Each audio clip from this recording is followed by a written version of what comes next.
like to hear from each of you, and then what I'd like to do is maybe ask each some questions and get a little more detail, if that's possible. Is that okay?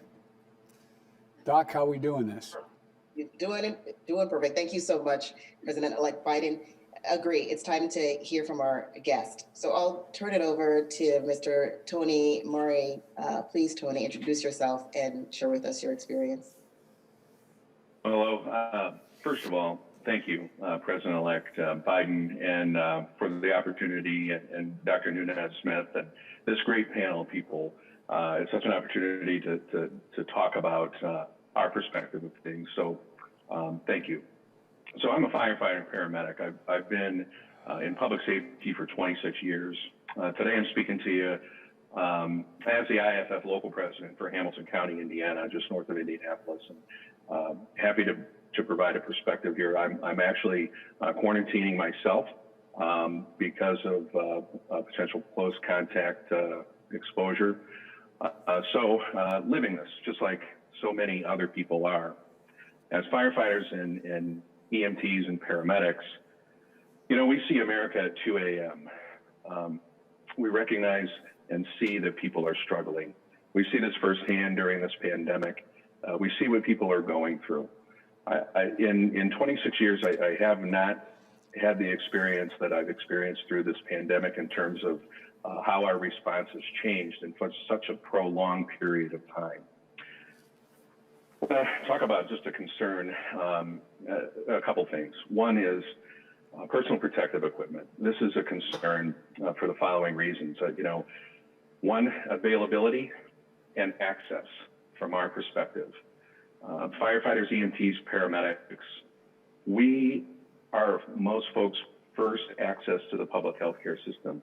We're treating wherever a person is, whatever they need, and not just because they're sick or with the virus or have symptoms, but whatever the emergency is, we're the first access.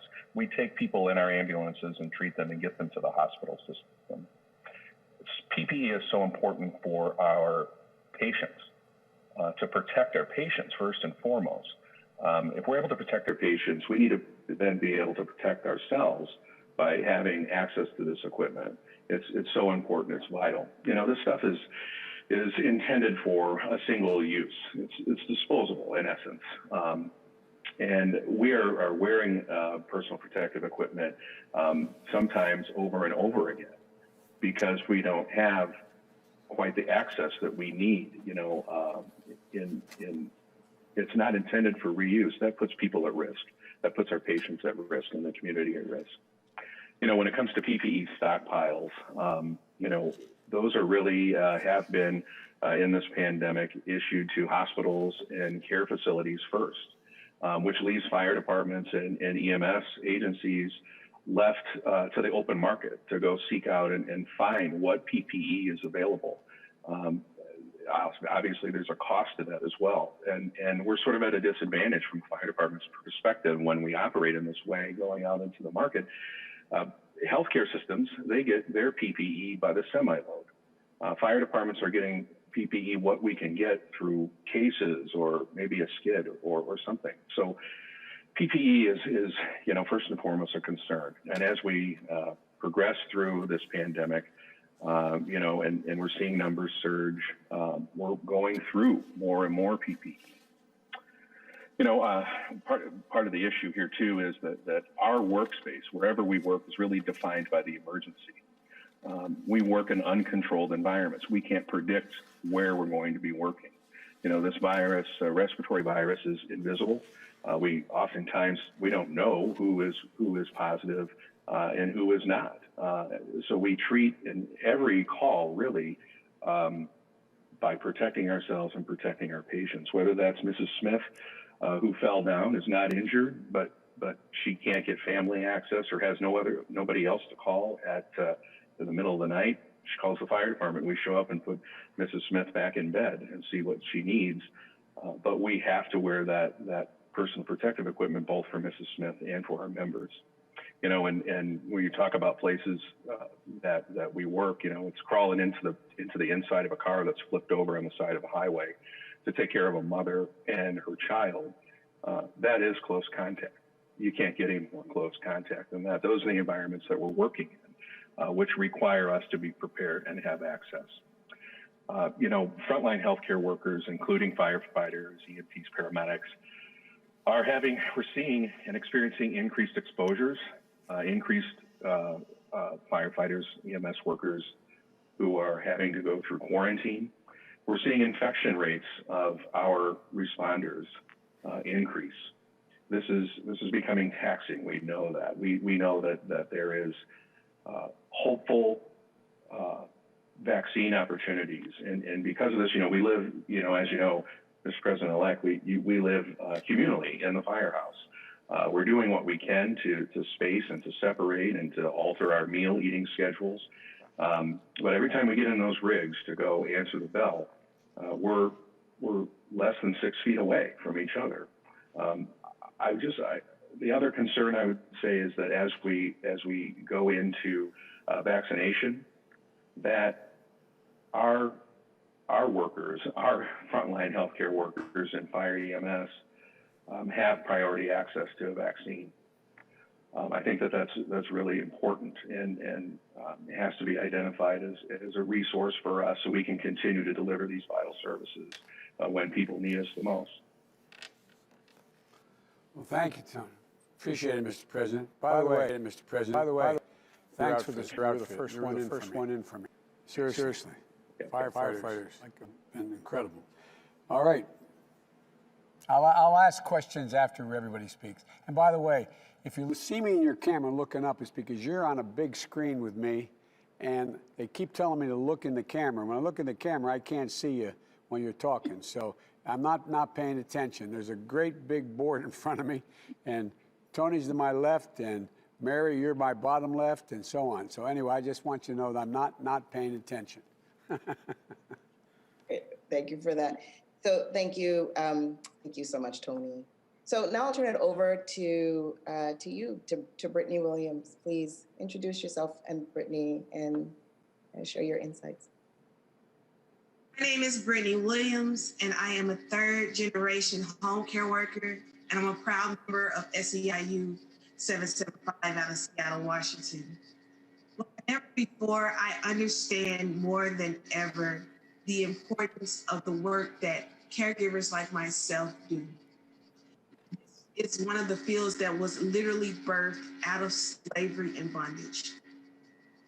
And seeing you, President-elect Biden and Vice President-elect Harris, put home care workers as one of your top priorities. It's literally life-changing for home care workers. Thank you. Caregivers, we're the maintainers of life. You have first responders standing that's on the screen for me. But once they take care of those people, it is us, the home care workers, that maintain that care.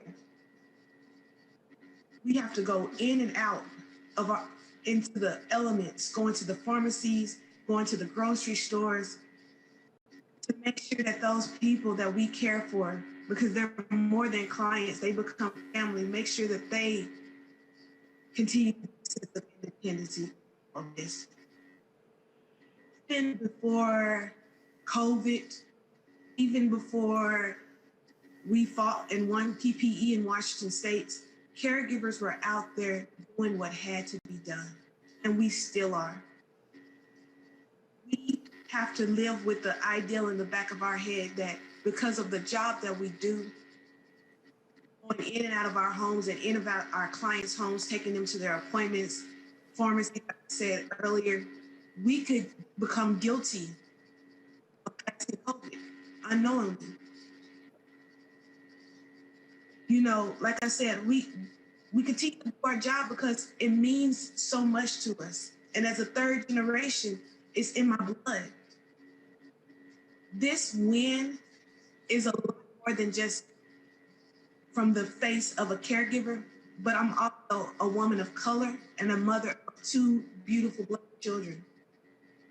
So for them to see someone in office who has a heart for them and truly understands the importance of rebuilding and bringing back this nation's grandeur. Where now we deal with a new situation, a Trump-influenced regime in Congress. And I understand that you have to bring balance with that. My thing is, in the midst of working with that, in the midst of rebuilding this economy, please remember to push forward with the plan that you have eloquently put together, making sure that caregivers' workforce is centered when it comes to rebuilding this nation. And most importantly, making sure that everyone that's in home care and all workers are able to have good, strong unions. Well, thank you, Brittany, and I promise you, you have my word, I will do that. I'm already begun to contact people to how we can put something like that together. My plan, which you know well, the SEIU has been strong on your behalf and behalf of all home care workers, and there's a lot more we have to do. But thank you, and I have a couple questions when we get finished, okay? Okay, thank you. Thank you, Brittany. So I'll turn it over now to Mary Turner, to introduce yourself and share with us what you're seeing in the ICU. Okay. Good afternoon. My name is Mary Turner, and I'm the president of Minnesota Nurses Association, which is an affiliate of the National Nurses United. That's the largest union and professional association of registered nurses in the country. I proudly work as an ICU nurse on the night shift in a COVID unit at North Memorial in Robbinsdale, Minnesota, and I have been since the end of February. Thank you, Mr. President-elect, for inviting us to take part in this roundtable. National Nurses United has been proud to work closely with you, and we so deeply appreciate your commitment to addressing this pandemic and fighting to protect nurses and other frontline workers. Right now, COVID-19 infections are surging across Minnesota and the country. Our hospitals, I tell you, are overflowing with COVID patients, and we aren't prepared. We don't have the necessary resources to keep patients and our workers safe. Nurses, I'm telling you, are feeling extremely anxious right now. We know the right way to battle this virus, but our employers and our government are not supporting us. We're trying to care for patients despite limited supplies, limited staff, and a rapid decline in the hospital beds. And all the while, we know that we could become infected and our families could be infected at any time. The physical impacts of this virus have been devastating. I myself have held the hand of dying patients who are crying out for their family that they can't see. I've taken care of coworkers as they fight for their lives on a ventilator, and knowing that they got sick because of the hospital or their government hasn't protected them. Throughout this pandemic, we've had to reuse N95s so many times. Sometimes the masks literally fall off our faces. In my hospital, we're still reusing N95s 2 times. But I know hospitals that they're still using them 8 to 10 times a shift, 8 to 10 shifts. We can't stay safe when we are using these kind of standards. As a result, nurses are getting sick. A month ago in my hospital, 9 ICU nurses were out with COVID. Just recently, we had 12 emergency room nurses out with COVID.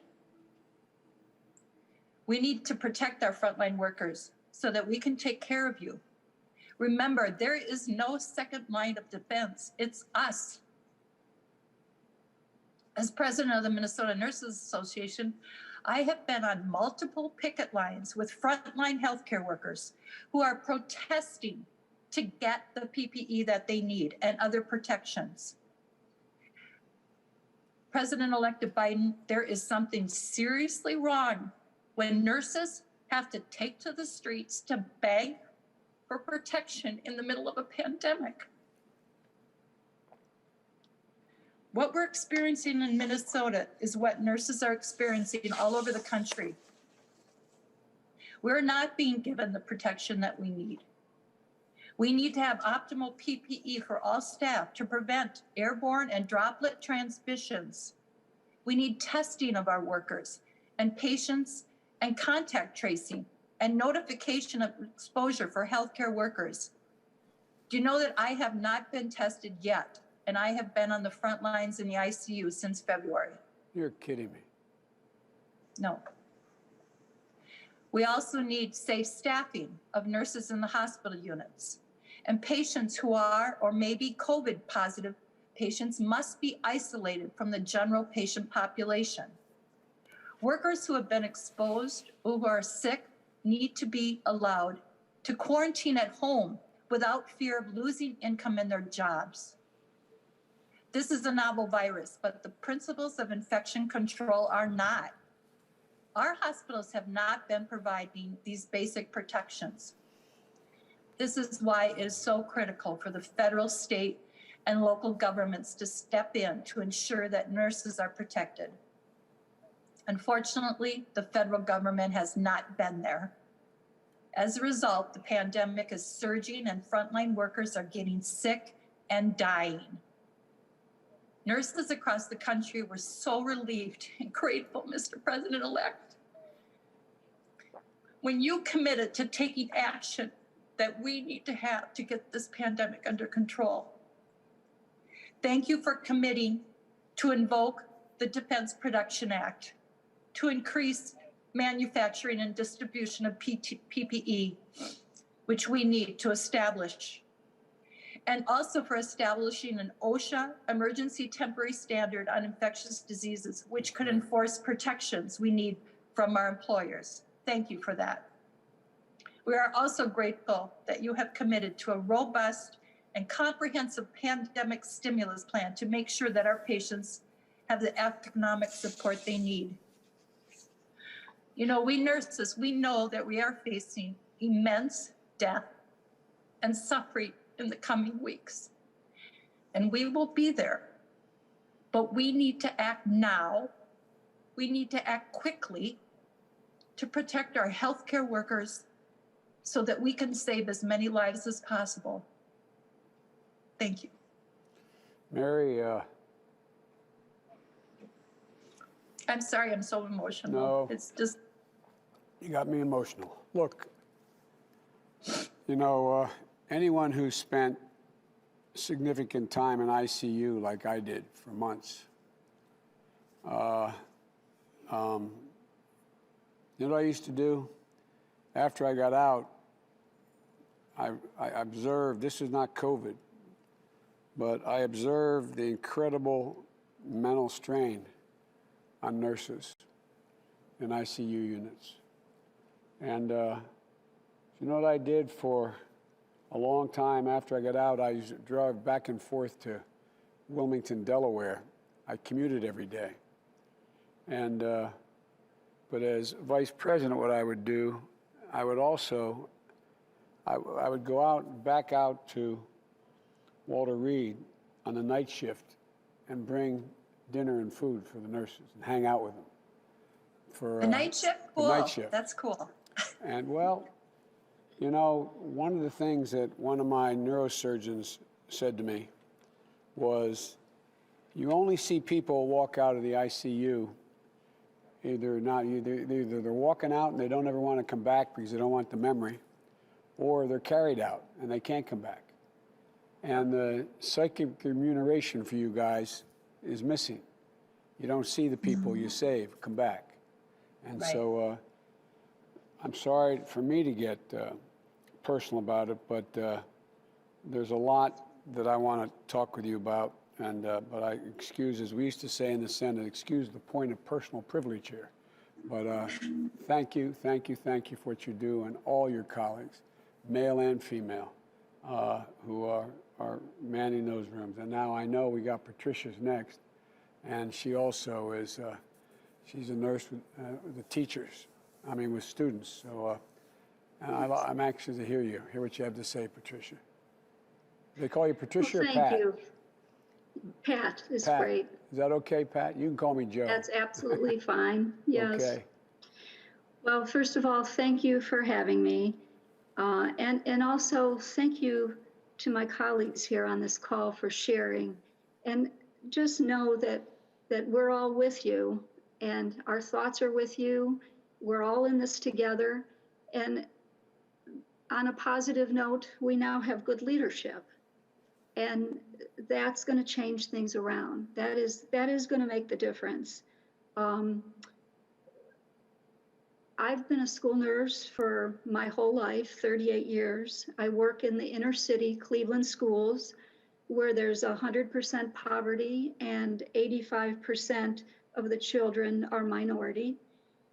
And I'm also a proud union member of the American Federation of Teachers, where I sit on the executive board as the only nurse. And I like to be at the table as a union member because I like to have a voice.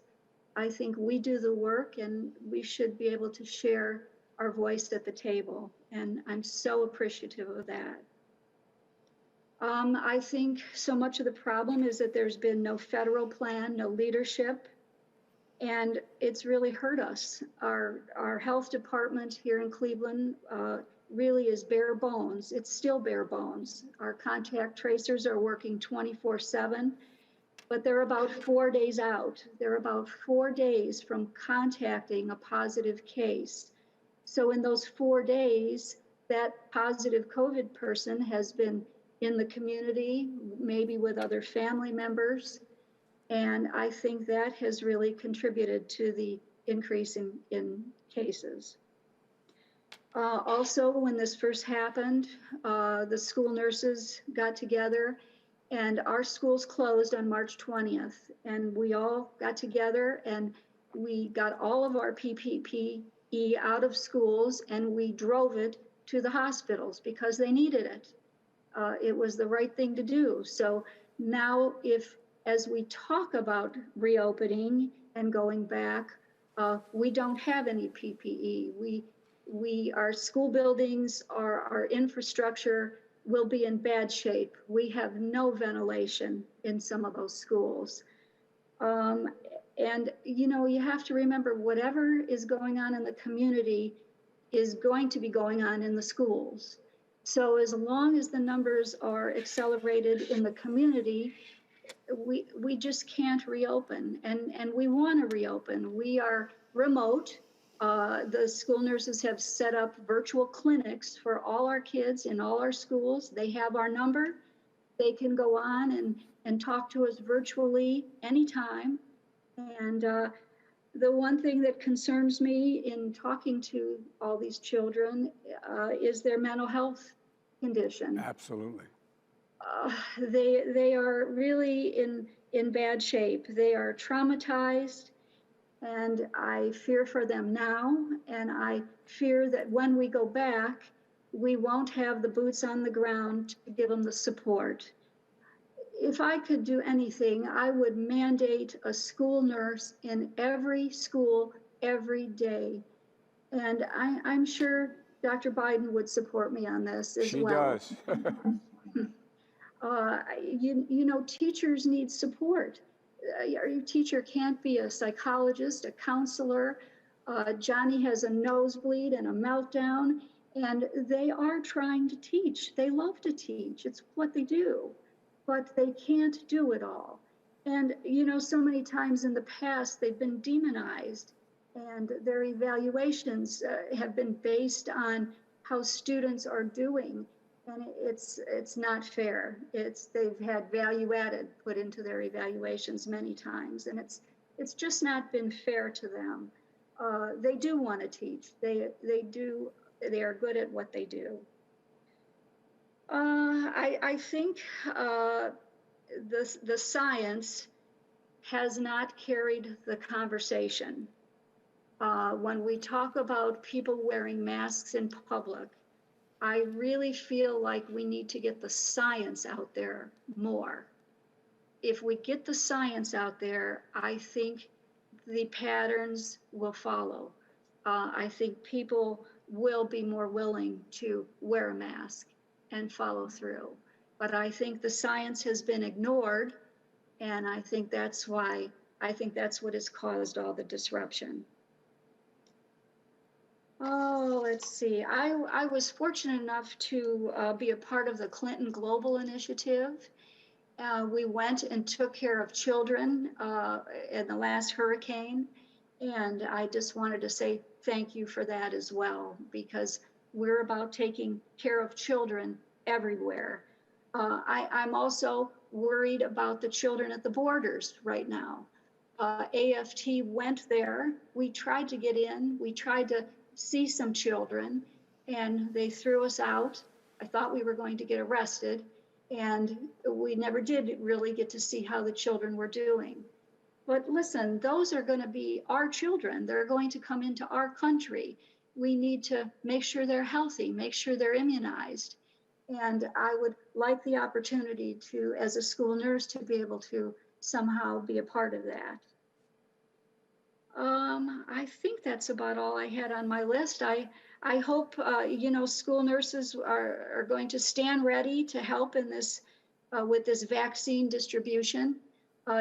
School nursing has a public health foundation. We've been through smallpox and polio and measles, and actually it was a school nurse that discovered H1N1 in the schools. So we're ready to help. If we could just have some more boots on the ground, we'll do whatever we can do to help you. Well, thank you all. Let me say a few things, and I want to ask you each specific questions, if I may. And Dr. Nunez-Smith up at Yale knows a great deal about the science, and I could see the look on her face as each of you were talking. It struck her as well. Look, number one, and I am optimistic, but we should be further along. One of the problems that we're having now is the failure of the administration to recognize. The law says that the General Services Administration has a person who recognizes who the winner is, and then they have to have access to all the data and information that the government possesses to be prepared. And it doesn't require there to be an absolute winner. It says the apparent winner, the apparent winner. And we've been unable to get access to the kinds of things we need to know about the depth of the stockpiles. We know there's not much at all. We get to the point where we have a sense of when these vaccines comes out, how they'll be distributed, who'll be first in line, what the plan is. There are over 300 million Americans that are, and beyond our border that are going to have to be taken care of. And there's a whole lot of things that are we just don't have available to us, which unless it's made available soon, we're going to be behind by weeks or months being able to put together the whole initiative relating to the biggest promise we have, with two drug companies coming along and finding 95% effectiveness, efficiency in the vaccines, which is an enormous promise. So I just want to tell you that's the only slowdown right now that we have. We put together, I think, a first-rate team that you would all be proud of. We're all ready to go and doing an awful lot of work right now. But here's the thing that I want to mention. There's already a circumstance where nationwide, because of the requirement of school districts, county offices, mayors, governors having to balance their budgets, they've already had to lay off 666,000 teachers. 666,000 teachers have been laid off already since March. And I'm worried, Tony, that I know in Noblesville you have a force of about 135 firefighters. And The question is going to be, when do we have to start laying off because the counties and the cities don't have the money? They can't deficit spend. They have to spend based on balancing their budget. When the first responders and the fire service will be laid off, including all those folks like you who run those emergency ambulances and get people to where they have to get quickly. And so the point I want to make to you is that I was the guy who ran the Recovery Act when we inherited the Great Recession, when we got elected back in 2009. And I was asked to figure out how to distribute, to keep us from going into a depression, $800 billion in 18 months. And I was in constant contact with all the local officials, governors, city, county, all folks, including the various unions you all belong to and the skills that you all possess. And we were able to put, I was able to spend $140 billion on state and local governments to keep you all employed. They didn't get fired, to make sure the fire service maintained its end strength, because the community badly needs to make sure that the nurses, doctors, et cetera, mental health clinics, all were able to stay open, that law enforcement was able to still function, et cetera. And the Congress has already passed that money. It's sitting there. It's available right now. But we're unwilling, some of our friends on the Senate side are unwilling to spend the money. When we talk about states going bankrupt and having to lay off thousands upon thousands of people, one of the leaders on the other side said, well, let the states go bankrupt. Just let them go bankrupt. It's not a responsible position. And I'm hoping that the reason why my friends on the other side have not stepped up to do something is because of their fear of retribution from the president. And hopefully when he's gone, they'll be more willing to do what they know should be done, has to be done, in order to save the communities they live in. And so let me begin by asking you all, and I'd like each of you to give me a brief answer. Tony, how much do you worry about, as a president of the firefighters, do you worry about the mental health, the need for your employee, your firefighters? And I know it's not something people are comfortable talking about, but mental health is just same as physical health. There is should be no distinction whatsoever, none whatsoever. And just like an awful lot of my son's compatriots who fought with him in Iraq for a year, coming home with PTSD and needing help, but they're trained not to ask for anything. We've got to get by this. Well, I think there's a lot of emergency room nurses, there's a lot of frontline workers.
$107 students.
what's your Corona crew?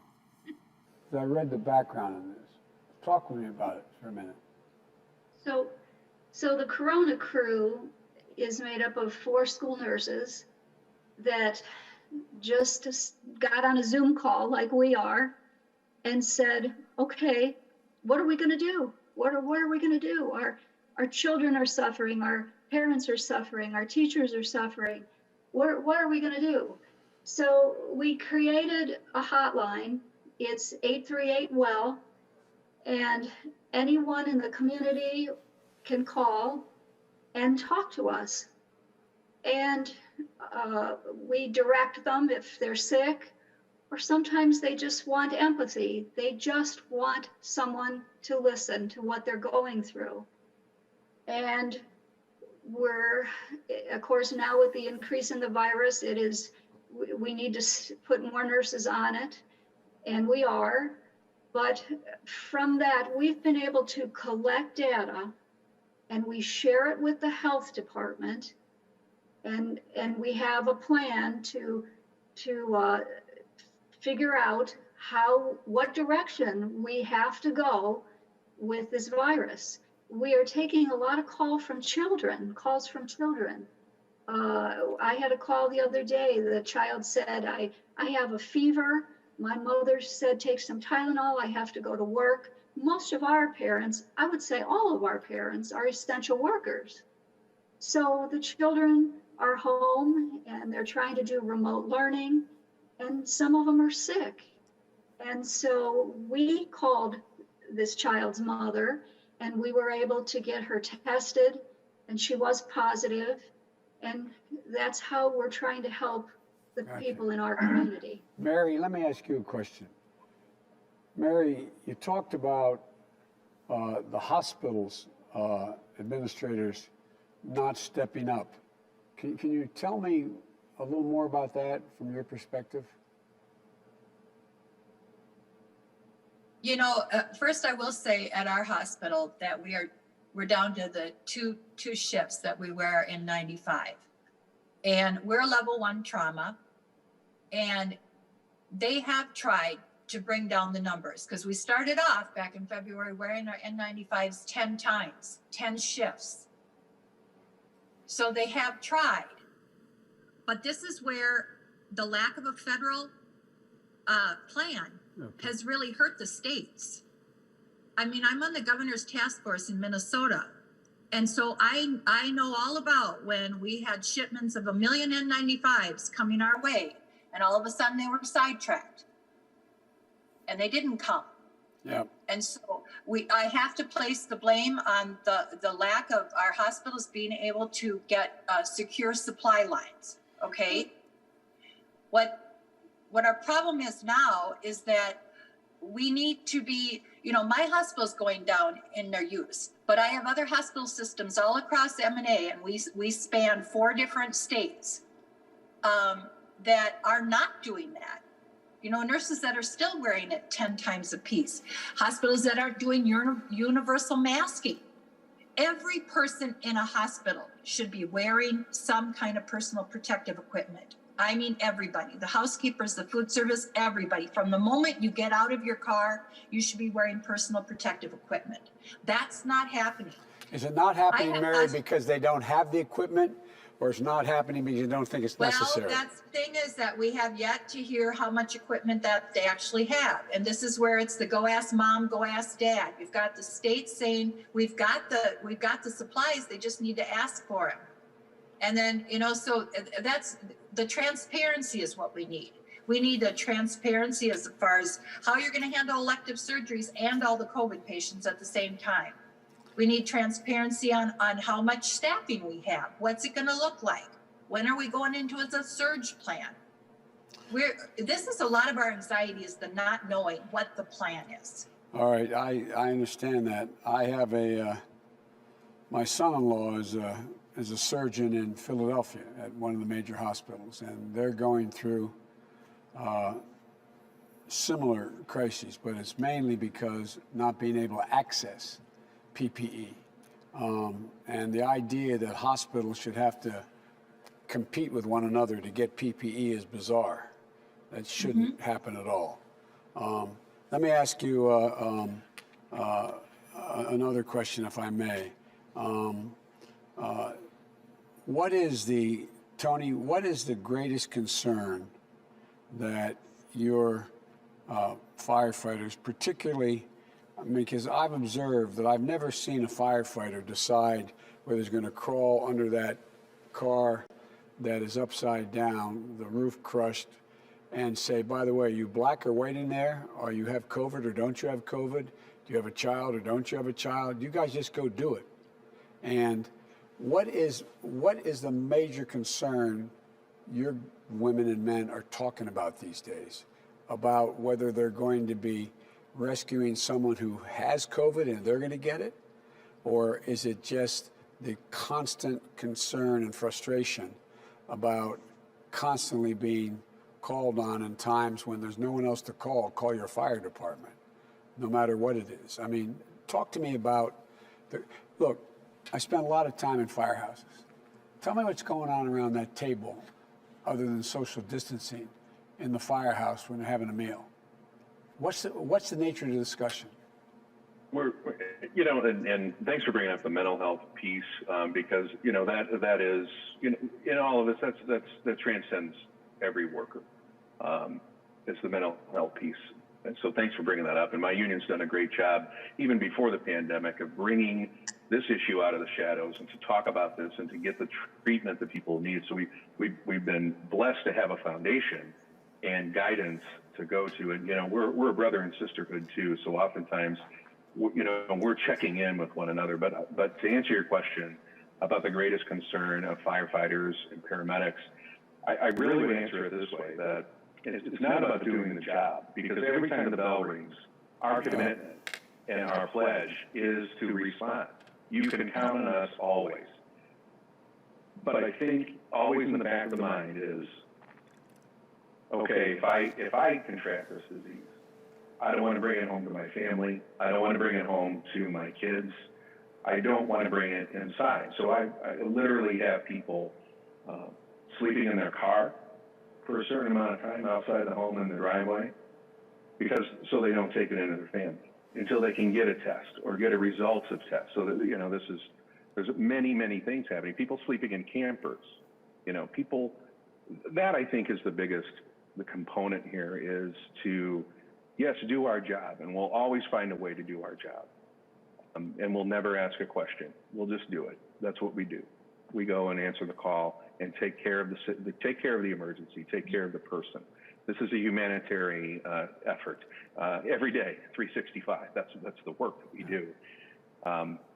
But I think that those two things go hand in hand. Is that a fear of transmitting to family, but also having to just push all of these feelings down, because you got to get up and go the next day. You got to get up and do it again. Yeah. Mary, let me ask you, I've done a number of these kinds of calls over the last 10, 15 months. What I'm finding, I spoke to a registered nurse, who's happened to be an ICU nurse, was in Philadelphia. Actually, it's not true, it was in Norristown, I think. But anyway, Pennsylvania. And she talked about when she got home, her husband would, and she pulled in the garage, her husband would make sure she had to change the clothes in the garage. Yep. And they installed a portable shower in like the laundry room as you went in. And so she'd strip down completely, take a shower, and cleanse and put on a new set of clothes before she'd go in the house, because she was scared to death that she would transmit it to her children. She happened to have young children, but it's irrelevant whether they're young or old. Right. And is that something your nurses talk about, or do they do? I mean, talk to me about when they leave a shift and they're dealing with a COVID patient. That's exactly what's happening all across the nation. Nurses all across the nation are doing that to protect their households. I've heard it. I work with a lot of a lot of young nurses with young children, and they described that very thing. I feel for them when it gets to be 30 below here in Minnesota, changing in the garage. Well, this woman had the garage, but she was able to go into the laundry room. It's right off the garage. Yeah, I'm just trying to lighten the mood a little bit here, but you bring a very good point. You know, when we're at work, and just like with the firefighters, we do not have the luxury. We do not have the luxury of stopping and thinking about our emotions. And I think sometimes my release is when I do some kind of a media thing, because it all comes crashing around me. I listen to nurses all over my organization. Text me, call me, Facebook me, their concerns. And it's, you're like you said, you're on 24/7, 365 days a year, and you don't get the luxury to stop and think about your emotions at all. Well, one of the things I think is, I'm sorry, go ahead, Pat.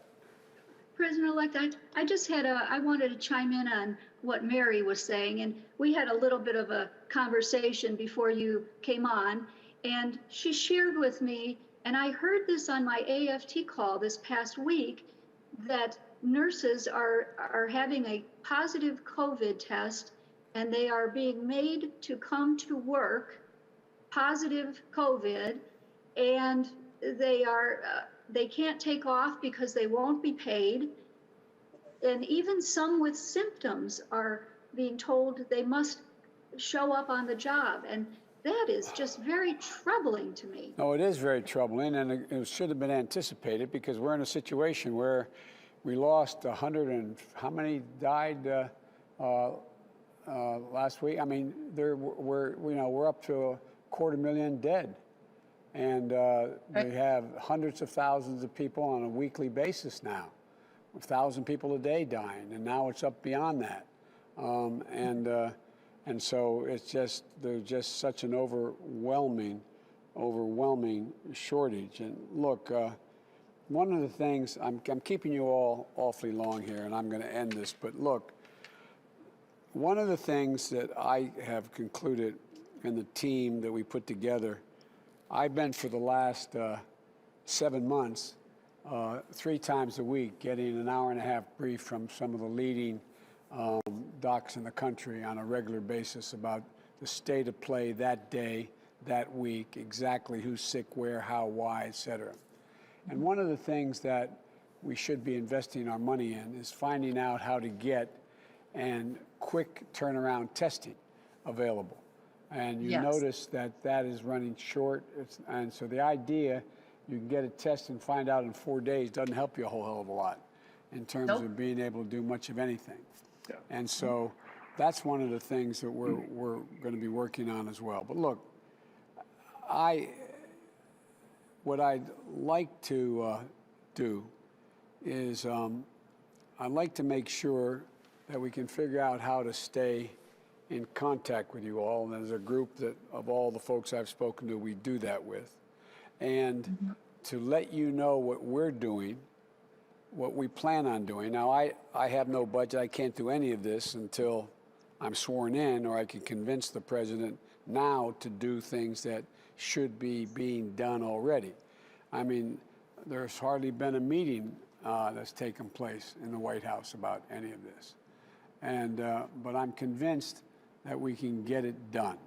And the question is whether we wait till another, the estimates are, as Dr. Nunez-Smith can tell you, and the group we put together, the estimates are we're going to have another, as many as another 200,000 dead, maybe exceed 400,000 people by the time we get sworn in. And this has reached a proportion that is way, way, way, way out of whack. You look at those curves I look at every day in the brief I get, it is skyrocketing. It is skyrocketing with no real end in sight now in 44 states. So this isn't something that is, and one of the things that I'm going to be doing, matter of fact, I'm not even going to wait till we're sworn in. There's enough Republican and Democratic governors who have now come around. The Democratic governors, I'm not being partisan, with the exception of a few Republicans like the governor of Ohio, who's been straightforward and about wearing masks and the like. Now you have the governor of North Dakota, you have others figuring out that this is real, we've got to do something. And it's not a political statement. It's not about, you know, whether you're a tough guy or not a tough guy, whether you're, it's about patriotism. If you really care about your country, what you want to do is keep your neighbors and your family safe. That's what you do. And you wear a mask, and you socially distance, and you wash your hands regularly, and you access, when available, the ability to get testing. But so I don't mean to in any way suggest there's not a lot more we could talk about, but I want to thank you for sharing your stories with me and everything you're doing to keep your community safe. You really are. It's not hyperbole. You're heroes. You're struggling to get your personal protective equipment you need to do your job, protect yourself, protect your families, and you're focused on your students, your patients, while your own kids are struggling with remote learning, by the way. You know, if we don't figure out how to get these kids back to school, we're going to find that the entire generation is going to lose a year and a half in terms of their learning ability. And they're going to be behind the curve. This is a building block problem here. And we're worried about your parents and your students, and as I said, the mental health, in addition to the burdens that you and your families are taking on. And all those folks, by the way, are being quarantined at home. There's a significant rise in spousal abuse. There's a significant rise in suicides. There's a significant rise. I mean, it's all real. And what I'm hoping is we don't have to have any more suffering to convince the public at large that this requires some very significant action. So one of the things I'm going to be doing is thanking the governors who've already moved, but calling on all the leaders in the states to have mandatory masking, testing, tracing, social distancing. I mean, for example, the docs that have been advising me all along are telling me, and it's going to cause problems in my family. Thanksgiving's coming up. Well, they said, Joe, maximum 10 people in your home, maximum, Joe. I got a big family you probably heard a lot about. We do everything together. Well, you know, we're just not going to, there are going to be 3 of us because you can't mix the families that have been away, that have been quarantined. I mean, not away, in other words, live a different place. And so all these difficult decisions people are going to be making, we got to give them hope. We got to give them hope. And I believe there is reason for optimism. Granted, it could come quicker if we move quicker, but there is hope on the way. Not because of me. I'm not like, you know, hope's on the way. But there's a realization that's coming upon everyone. And I promise you, I will be using the Defense Authorization Act. I will be using the bully pulpit. The words of a president matter, whether they're good, smart, bad, or good. I mean, you know, a president can make a market climb or cause it to fall, can send people to war, can bring peace. The words of a president matter. And I promise you, I'm going to be echoing to the public as President of the United States and as the putative President of the United States, all that you've been talking to me about. All you've been talking to me about. And it does matter. It does matter if, in fact, you and the organizations you belong to, let your local officials know. Contact them. Write them. Let them know, Republicans and Democrats, that what you want to see done. It will, I believe, change. You're all making extraordinary sacrifices, and you're bearing a significant amount of the stress, and that is worsened by, I think, the mismanagement of this virus thus far. And I want you to know first and foremost how grateful, and I mean this from the bottom of my heart, how grateful I personally am, and my family is to all of you. All of you. You've done so damn much.